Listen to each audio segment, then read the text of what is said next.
What is going on, everybody? Welcome back. MTG here with another episode. If you're new to the channel, hi there. If you can see from the lighting, there's just so much fingerprints. I always have to keep cleaning this device. Not the color. I'm not going to be talking about the color of the M2 MacBook Air, but the device itself, the laptop itself. You should buy this in 2023, and here's why.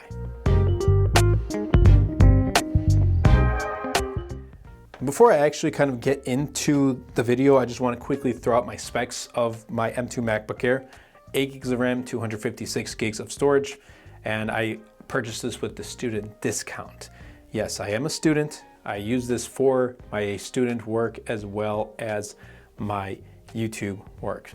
So there's that, and you can I'm basing my experience on those specs. So if you're looking for a higher spec model, well, I just don't have those answers for you, but based on these specs, here are my thoughts.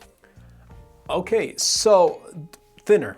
This device is thinner, it's more portable, and overall just this redesign. It's a more squared off look to it.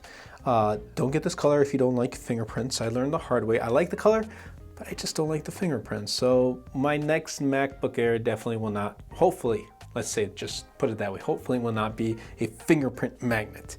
But it's just much easier to carry, and it lines up with all their other products, and I absolutely like that because of this more boxier look. It doesn't have like a wedge shape design. So right hand side right here, we're getting the headphone jack. When we go to the left hand side, we're getting MagSafe and 2 USB-C Thunderbolt ports. So that's a huge plus. If you're looking for an SD card slot like the M1 Pro and M1 Max MacBook Pros, well, you're not gonna get it on here. And at first I was kind of disappointed, but I quickly got used to it, and I found alternatives to not use the SD card, but rather through things like USB-C and just through AirDrop and whatnot. But for me, the redesign, and I think for a lot of people, the redesign, just the portability of this new M2 MacBook Air is one reason to buy it. I mean, look at it. When you open it up, you're getting Touch ID, which for me is a huge upgrade because my previous MacBook Pro didn't have it. I hated just typing in my password every time. Touch ID for me is actually a game changer. For those who have had Touch ID on their MacBooks in the past, may not be a game changer, but for me, it's been a huge game changer. Absolutely love typing on the M2 MacBook Air, and very responsive, as well as the trackpad too. Display right here is the 13.6 inch, and it has a notch, and that notch doesn't have Face ID. Doesn't really hold a purpose, if you ask me. I've gotten used to it, and hear me out, but I kind of like it. I don't know, I kind of like change. I kind of like seeing something different, and for this to have a notch, I kind of like it. So yeah, that's just my thoughts. 13.6 inch, but still considered the 13-inch MacBook Air. We don't have a 15-inch, but that is rumored to come out later this year. But portability, if you're looking for something that's going to be much easier to carry, much more portable, then the 13-inch M2 MacBook Air is the way to go.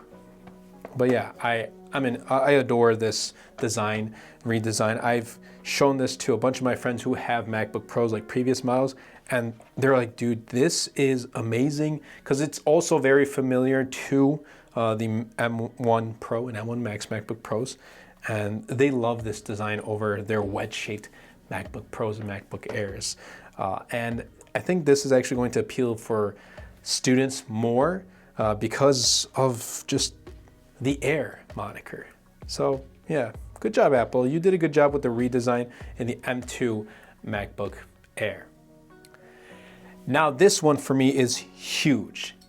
It's the M2.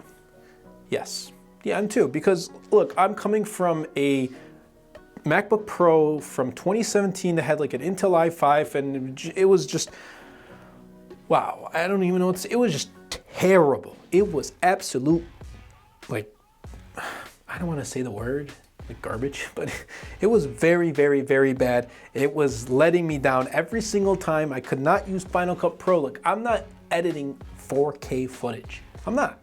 I'm editing 1080p footage, 3 to 4 streams, and my past MacBook Pro would not last. But this one does. The M2 literally, and this has no fan. So for those of you who are wondering, it has no fan, and even with 3 to 4 streams of 1080p, does not heat up, does not get warm to the touch at all. Absolutely love it, blazing fast.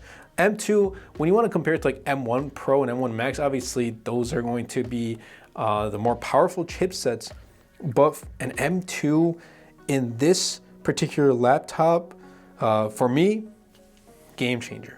I can rely on this for anything I need to do, for my schoolwork, to making videos like this that you see on YouTube. Really, I'm running everything behind the scenes on this channel with my different revenue streams, with making wallpapers, or at least uploading and creating the wallpaper site, and all of those other things going on, creating my thumbnails, all on M2 MacBook Air. I used this for the past semester. I wanted to try it out for my fall semester, and M2 had no issues. I use a lot of Microsoft Office, Google Docs, the entire Google suite, and it was great, absolutely great. So if you're a student, man, this is going to be a game changer. For me, at least, it was a game changer, because obviously my upgrade was like a 5-year-old. At this point, it's going to be 6, a 5-year-old MacBook Pro Intel chipset to a M2 MacBook Air.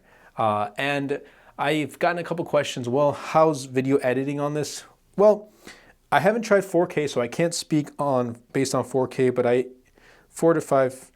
at the most I've used 5 streams of 1080p. Not in every single video, but the most I've used 5 streams of 1080p video, and even then, no hiccups.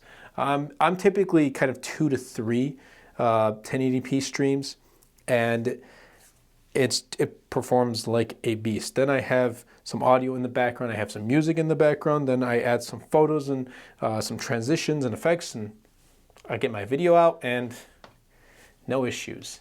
It's great. Love it. M2, powerful. I don't think you need to go M1 Pro just for a daily laptop, especially if you're a student.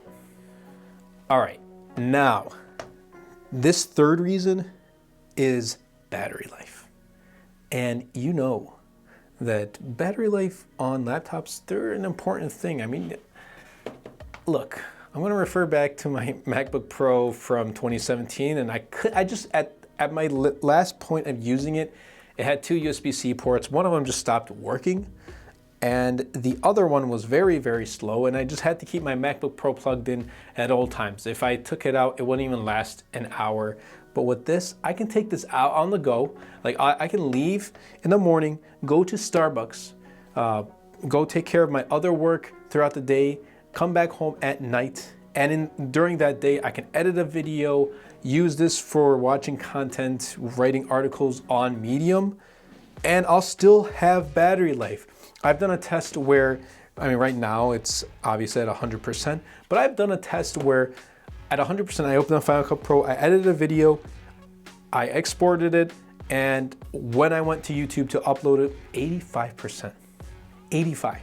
Yeah, my MacBook Pro from 2017 would not have been able to do that. And that's just been a game changer. Again, this entire computer has been a game changer. I think this was probably the most useful purchase I made in 2022, because I was in dire need of an actual change in my setup and the way I do my work. This has definitely made things much easier, much quicker. It saves me a lot of time. And for me right now, time is very, very important. I think time is really important for a lot of people. So M2, battery life, very reliable. And if you need to, you can use MagSafe. If you forgot your MagSafe cable at home, you can still charge it with USB-C.